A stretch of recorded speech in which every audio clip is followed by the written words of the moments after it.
Bonjour, donc l'Istituto Marangoni est une école qui a été créée il y a maintenant 80 années à Milan, qui est le berceau, on va dire, de l'école, du groupe. Il y a 10 ans, l'école a ouverte à Londres, donc deuxième capitale de mode, puis il y a 7 ans à Paris et plus récemment, il y a 2 ans à Shanghai. Donc l'objectif, c'est de vraiment d'être présent dans des lieux stratégiques en termes de mode.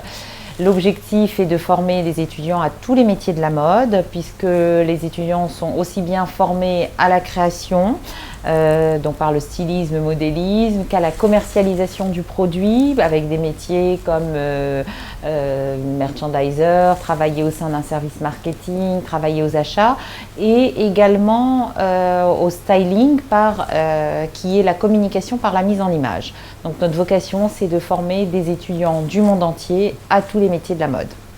Et quelles en sont ces spécificités? Alors la spécificité d'Istituto Marangoni, c'est déjà son côté international, car nous accueillons plus de 50% d'étudiants étrangers. On a des étudiants de 92 nationalités. Le positionnement également d'Istituto Marangoni, qui est assez haut de gamme luxe, on forme davantage nos étudiants au secteur du luxe ou du haut de gamme, on va dire, et l'approche pédagogique, qui est une anglo-saxonne, on va dire, basée sur une vraie interactivité avec l'enseignant. Une des particularités d'Istituto Marangoni, c'est que les classes ne comportent pas plus de 20 étudiants, ce qui permet une vraie proximité entre l'enseignant et l'étudiant et voilà, un lien, on va dire, étroit entre les deux. On a des recrutements à plusieurs niveaux, puisque une majorité de nos étudiants rentrent après le bac pour la formation en 3 ans, mais on a également des recrutements à bac plus 3 pour les étudiants du niveau master. Alors il est vrai que les exigences ne sont pas les mêmes pour ces différents programmes. On va avoir des exigences plus pointues pour les étudiants en master. Ce qui compte pour intégrer l'Istituto Marangoni, c'est d'avoir une vraie passion pour le domaine de la mode, une curiosité, une ouverture, aussi bien sur la mode que sur l'art, que sur la culture de façon générale. Donc je dirais voilà, la passion, la curiosité et le travail. On n'a pas d'âge limite, puisqu'on a des formations qui peuvent aussi s'adresser à des professionnels qui sont dans une phase de réorientation, on va dire. Donc il n'y a pas vraiment d'âge limite.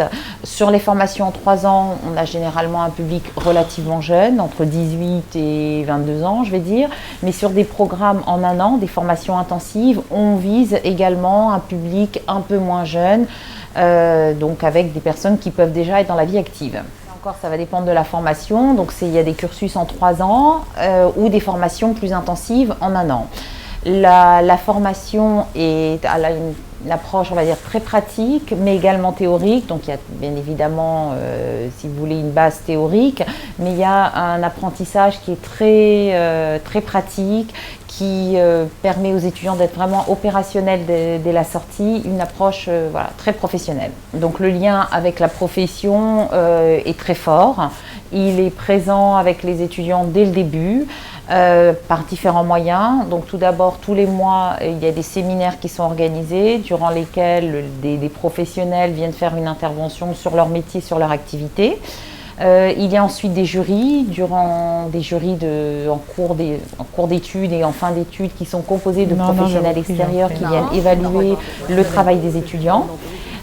Il y a ensuite une fois par an ce qu'on appelle des journées entreprises, des journées rencontres entreprises, où les professionnels, les grandes marques de luxe françaises et internationales viennent à l'école pour effectuer leur recrutement en vue de stage et d'emploi. Donc c'est les entreprises qui viennent à la rencontre des étudiants à l'école. Et ensuite, de façon plus générale, le corps enseignant est composé de professionnels en activité. Donc les étudiants ont la possibilité de côtoyer les professionnels et le marché du travail, on va dire, quotidiennement à l'Istituto Marangoni. On a des partenariats avec toutes les grandes maisons de luxe qui viennent aussi bien pour le recrutement, aussi bien pour donner des séminaires, pour évaluer les étudiants au niveau des jurys. Donc le lien, il s'exprime à différents niveaux, mais on a une forte relation avec les professionnels du secteur de la mode et du luxe. le démarrage, on va dire le socle, c'est vraiment Milan, l'école de Milan qui a une très forte notoriété. C'est le démarrage, on va dire, de l'histoire. Et puis après, c'est justement cette volonté de se développer et d'être implanté dans tous les lieux phares de la mode et du luxe. Donc celle-ci est aussi basée là-dessus, sur l'internationalité. C'est un secteur, effectivement, la mode est un secteur très internationalisé. Et nous, l'Istituto Marangoni, on a cette force justement de toucher un public étudiant très international. Mais je dirais même aussi au sein du corps enseignant, on n'a pas que des enseignants français, on a des enseignants qui viennent du monde entier aussi et qui donc vont enrichir leur enseignement d'un apport culturel qui va permettre aux étudiants, voilà, ce qui est un vrai enrichissement pour les étudiants. Les étudiants ont la possibilité de réaliser une année à Paris, puis d'aller passer une année à Londres ou à Milan et de passer encore la 3e année dans une autre école du campus. Un peu moins avec la Chine, ce qui est une réglementation un peu stricte, mais entre les écoles de Paris, Londres et Milan, il y a des vrais échanges possibles et la possibilité pour les étudiants de tourner, on va dire, au sein des différentes écoles, avec la garantie d'avoir exactement le même programme, les mêmes cours, la même progression, le même calendrier, la même progression pédagogique. Les étudiants ont la chance d'avoir de nombreux outils professionnels mis à leur disposition pour leur apprentissage. Donc pour les étudiants qui sont dans le domaine de la création, ils ont la possibilité d'avoir une salle de modélisme qui est un vrai atelier, avec les tables rehaussées, les tabourets, les éclairages directs, des machines industrielles qu'on trouve dans les ateliers des grandes maisons. Donc c'est ce qui leur permet d'être opérationnels dès la sortie. C'est-à-dire lorsqu'ils vont intégrer les grandes maisons, ils sauront déjà utiliser les machines, comment fonctionne un atelier, etc. Donc pour eux, c'est vraiment un mobilier, un matériel spécifique. Pour les étudiants qui ont la formation en fashion business, qui est un peu type école de commerce appliquée au secteur de la mode, alors là, il y a un accès à des ressources énormes, donc en termes d'ouvrages, en termes d'abonnements et surtout en termes de plateformes. Ils ont accès à toutes les plateformes en termes de tendances, en termes de nouveautés, d'actualités. Les plus grandes plateformes, je ne vais pas forcément citer les noms, mais qui sont des vrais outils professionnels dont les marques de luxe, les bureaux de tendance vont s'inspirer. Les étudiants qui font le styling, on a la chance ici d'avoir un studio photo où les étudiants peuvent réaliser leur shooting, pareil, comme dans un cadre professionnel. Comme je vous le disais, les enseignants sont des professionnels. On tient à ce qu'ils ne soient pas, entre guillemets, uniquement enseignants, mais qu'ils aient un pied également dans le monde du travail et dans la vie active, pour donner ce côté très concret et très pratique à leur enseignement. Donc on les recrute sur la base de ces critères, sur leurs compétences bien évidemment, mais sur cette double casquette, on va dire, enseignement et professionnel. Un suivi, le fait d'avoir que 20 étudiants par cours permet d'avoir une relation très forte entre l'enseignant et l'étudiant et un suivi très personnalisé. Je vous disais 20 étudiants par classe, avec un total, toute formation confondue, de 330 étudiants, hors cours d'été, qui sont des formations très courtes. Les formations coûtent entre 17 000 et 25 000 euros. Les formations longues étant un peu moins chères que les formations d'un an intensives du type master qui ont un coût plus élevé. Alors, donc la formation longue, c'est celle en 3 ans, et sinon on a des formations en 1 an.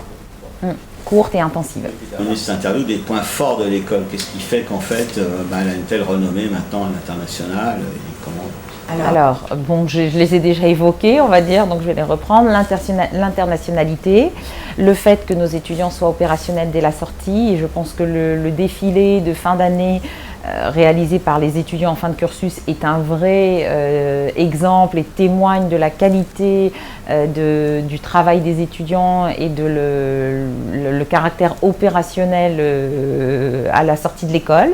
Donc ça, je pense que c'est tout à fait l'illustration du fait que nos étudiants sont prêts à travailler. Hein. C'est tout à fait, c'est la meilleure illustration.